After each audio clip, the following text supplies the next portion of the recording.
there are compromises that the not empowered individual will make. Okay, so we are going to just get right into it since the sun is going down. Embodying self empowerment means that you have visibility of your emotional and mental plane and you are self aware, accountable, and regulating. So it means that you can take feedback anytime you're interacting and you can notice if your body is charged or not. The thoughts is pretty easy and straightforward for you to silence. The charge is what you get to learn to master again, again, again until you're completely practiced and then you're interacting with people. So anytime you're interacting with another guitar string, your nervous system and we're always going to interact, okay? Okay, with that being said, what happens when we have non-empowered men and women? Okay, so this one is about those who compromise in a way that is not their expansion. I'm going to use when we're empowered and we meet those who are not going to move out of their gender stereotypes. Okay, so we're going to get right into this one. So for one, we have those who stay closed-minded to the polyamory community. And in this case, when I've been presented with that, there's nothing that changes who I am. It's I understand, and we're probably then therefore not going to meet up and come together.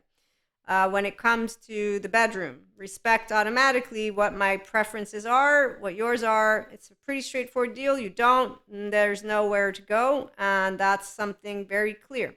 There's non-negotiation.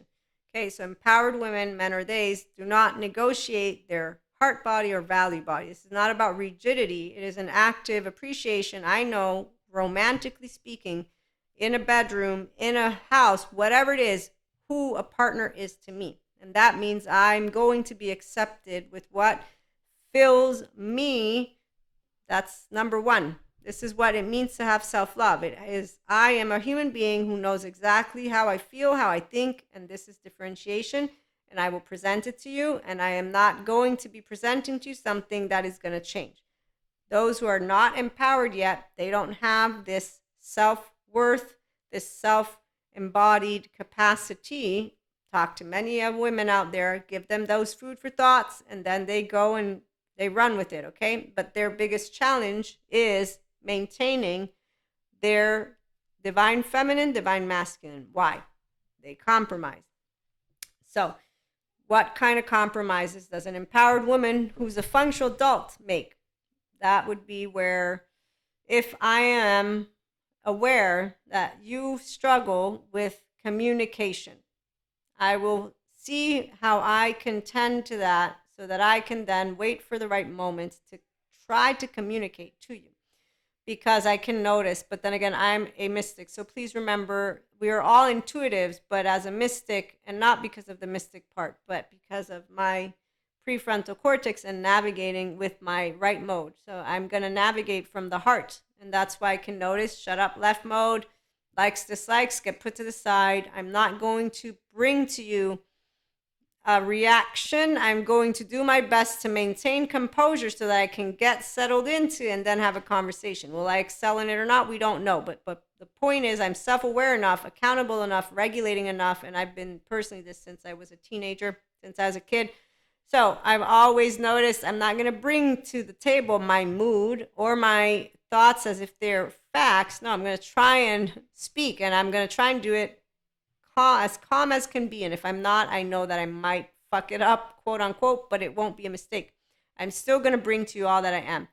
Okay, so if I notice on the other end, which I do, I have noticed there are people who don't know how to speak. And so I will negotiate and compromise. And I can be a person who decides, and I've learned from these experiences, to allow myself to just wait. And then you find out that people who are not self-aware, accountable, or regulating, they're a adaptive child is what I'm going to bring to you. Okay, so when you have an adaptive child, that's a not empowered man, and it's a person with a pattern, and it can be a woman. I'm talking right now as a woman about men and my experiences, and then I'm going to give you the examples of women, in this case, that do not do. I trust me, I know what I want, and my no is a no, and then they ignore the signs.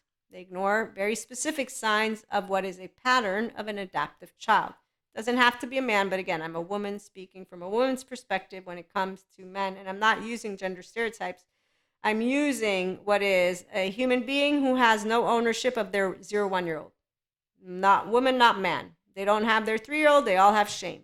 They didn't go to therapy, they don't want one, they don't want personal development, they don't want any of it. Okay, so we're going to be talking about the mules. You walk them to the water, they don't drink the water, they go deaf ears. So you tell them a truth, nobody hears. They twist it like a Cusco, and in fact, once they're done, they become the squirrel from Cusco land and they get angry and they're twisting it. So here's where, when a woman, red flags, not noticing, ignoring when you're presented, here, let me feed it to you, and then they switch it up once it goes south.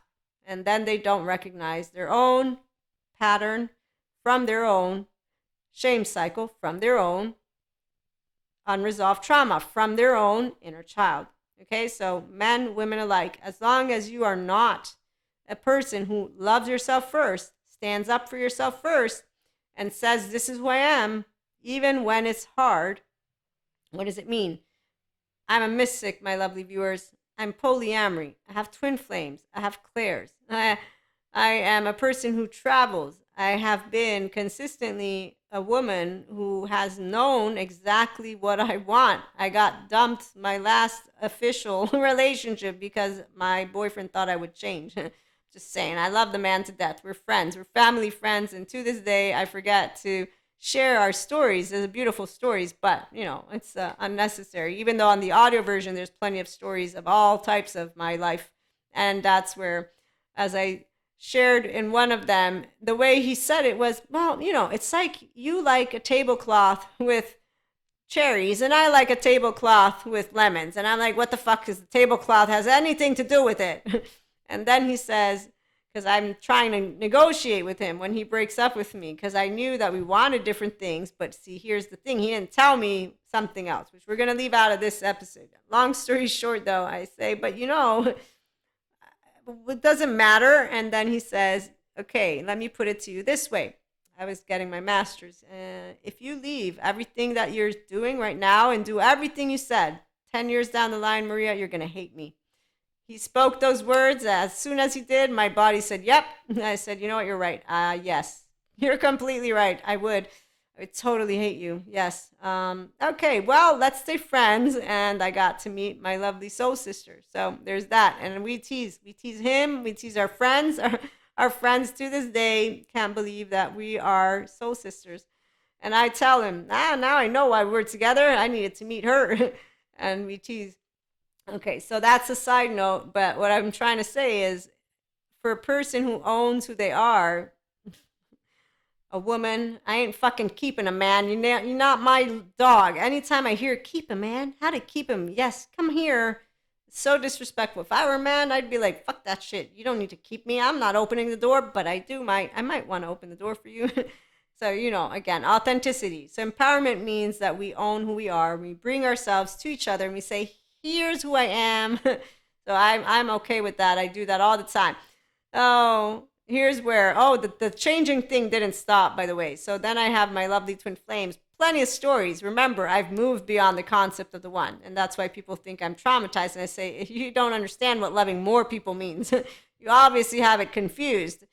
Oh, yeah. So, yep, some of us don't change because we're an expanding piece of consciousness. Why woo-woo spirituality, lady, right here. Come on over for emotions and thoughts like this. It's really fun. So let me go back to those who confuse and twist things, and then they become the squirrels from Cusco land that goes from here's a squirrel to they justify getting in their angry circuit. It's unfortunate because it's the poorest love-dependent boundaries that move into grandiosity. So they go from shame to having manipulated desperately to be in a situation to then justifying their angry controlling circuit to thinking that, and there's also the blamers. So yeah, it's a quite unfortunate business because in all of this, what we have is a structural dissociation potential happening. We have unfinished business from home. We have trauma being experienced. None of this is necessary, but we have people who don't want to go and do therapy. They don't want to do any type of life coach, none of it. Even the ones who do, if they get with the wrong therapist, the wrong life coach, they don't get supported to the extent that they could. So there's a lot of equations to look at. However, again, let me share the story so we can go before I start turning blue. I noticed all that. Don't mind the coloring. I'll try to fix it a little bit. But what happens when something isn't in your boat? Okay, if you don't enjoy a specific way of building relationships, you want to say that and then follow it, and that's it. If the minute you say to yourself, you know what, maybe I'm going to learn something from this, you know what, I think they're going to make me a better version of myself. And I know that the words, this is why the words confuse people, because we can all speak the same sentence but have it mean something different because of the maturity of yourself, by the way, of your heart and of who you are. This is why people get lost. So I always want to try and help to clarify, humanly speaking, not by using any of the let me show you how to keep a man to let him open a door for you. That's not it. But the red flags I learned from experience because I'm an observer. And then once you see one pattern, they're all the same. That's the other part. So adaptive children patterns are always the same because you got a 3-year-old and a 1-year-old who's not owned by anyone, and you got a teenager who's ruling the house, but they're spiting the 1-year-old and the 3-year-old and basically the unconditionally loving parent. So they're going to spite anything that is safe, and then they're going to actually want something that is not safe. And they're going to think that that's their dream come true. And when their dream come true fails, that's the minute that they can either hit rock bottom and awaken to, okay, let me go get good therapy because I just did something which is completely not choose me and choose something else. Okay. So if somebody doesn't allow you to express how to get to know each other, okay, so we'll put it in this terms, whether it's intimately, physically, or verbally, emotionally, platonically. If you're noticing that the way that you would like to dialogue and exchange appreciation and information, it's a very clear way your body's going to feel. It's going to feel tight. And that's the minute that if you twist it and say, oh, you know what, maybe my tightness is my fear, maybe I should, and then that's why, as I was saying, it's confusing because the first thing is first. Do you know how to love yourself first? Anyone who works with people who have childhood trauma and or unfinished business will say that that's a confusing question. So let me share because it's not confusing to me. It's, hi, I'm Maria. I'm a woo-woo spiritual 5D mystic who takes my mystic stuff very seriously. I'm a solo polyamory person. I have a life. I'm busy with work and I love all people, not just some people, and I don't like to be told what to do. I'm a 3-year-old and I know exactly who I am, and no, I don't change, and there you go. This is who I am. You want to build snow people, mer people? No, I won't be changing. Again, I told you all of it. You're putting up walls. No, I'm not. Maybe I didn't make myself clear. Oh, and don't touch me with any kind of weapon. Please get away from me right now. Actually, not please. I'm going to say if you ever do anything remotely that looks physically dangerous, I'm going to run. You're gone. Anything. And see, here's where in my entire experiences I can share with you, there's one situation I was dating. I was like, okay, no, this is not a go. And I later on found out that this human being who is still in my life, because I build long-term relationships, I don't waste time. But I found out that during that time, they made use of the so-called cocaine. And yeah, I don't do well with sympathetic nervous systems. My panic attacks and my body is a 1-year-old who's like, I like rest and rejuvenate. I know what healthy self-worth means. I don't appreciate any type of hyperactive. That's why my friend, the big man baby child, every now and then, move away. You're all over me. Stop. Your nervous system is getting annoying. So I'm just saying we're all a nervous system, and the ones of us who have what is secure attachment, healthy self-worth, we're not boring. We are at ease, and we don't want this agitated because we're being reminded of a fight flight. There's no need for this aggression. What are you doing? This is not cool. This is not what year do you come from? Please move away from me right now. Okay, and with that being said, when people don't notice that if I'm not happy with how we're getting to know each other, that means that I'm not jiving and vibing with you. And then they twist to say, no, maybe I'm actually a person who's creating blocks to meet people, which is why when my friends say that to me, I say, I'm not doing walls. I'm saying, here's who I am. Take it or leave it. And actually, basically, because I'm so considered by some people different, better I let you know who I am. That way you can run away immediately and I don't have to be being in a relationship that I don't need to be in. You stand up for yourself. That's what self-love is. But you don't stand up saying I'm better than anyone. No, you just say, this is Maria. Nice to meet you. No, no, no, no, no, no again. No, yes, yes, yes. Maybe, I don't know. Maybe we can talk about that one. Yeah, that one we can talk. Okay, so there's no second guessing. There's no let me allow myself to hide who I am. Now, there are, again, aspects that, for example, my clairs were not always a part of me. So when that began to become something like my panic attacks, I had to begin to learn, how do I now talk about stuff? Because, it's not easy to write. So some of my loved ones, they're far away from me. How do I explain to everything? I can't. I need to converse with you, talk to you, actually have the capacity to explain everything and all of it. And so, yeah, it's very beautiful for those of us who are empowered. We don't do compromises in the way that I have noticed some women, men, and they do, and then they find themselves not actually enjoying relationships. So, to be continued. I did my best. If you have questions, let me know. I'll do, again, another one. I want to really try to help people to understand how not to give up being you in a relationship, because that's not what a relationship, romantically speaking. You are meant to be you, and the person who wants you to be you, they're going to know how to say, wow, you're cute. I like you. I like you more. I like you more. And this is where they don't get all freaking out if you don't write them, if they don't write you. Okay, so anybody who begins to attack you for writing, not right, like that, automatically I'm going to say, look, it's 2024. Okay, look, I love that we're getting to know each other, but this too much. Your anxiety is, I don't even, if you're getting to know somebody, I saw this other empowered man. He made a very good statement. Adults, we don't get anxious like that. If you meet people who get anxious, be nice about it. I have anxious friends. I try to explain to them, they're the same people. They're not okay with therapists. They're not okay with coach. They don't want anything. They don't want to do any of it. And in fact, these are the not securely attached people. They don't take self-accountability, awareness, or regulation. They say, you know what, the therapist said I'm doing a good job. Because people are fucked up, I'm going to stay avoidant attachment, and I'm going to stay with this excruciatingly pain inside.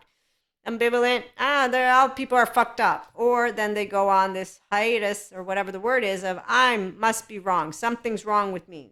There's nothing wrong with you, but you haven't learned to earn secure attachment, and you continue to disengage and disregard the fact that you can use somebody that walks you through it, or that you learn, what's my attachment pattern? Let me get out of it. I want earned secure attachment.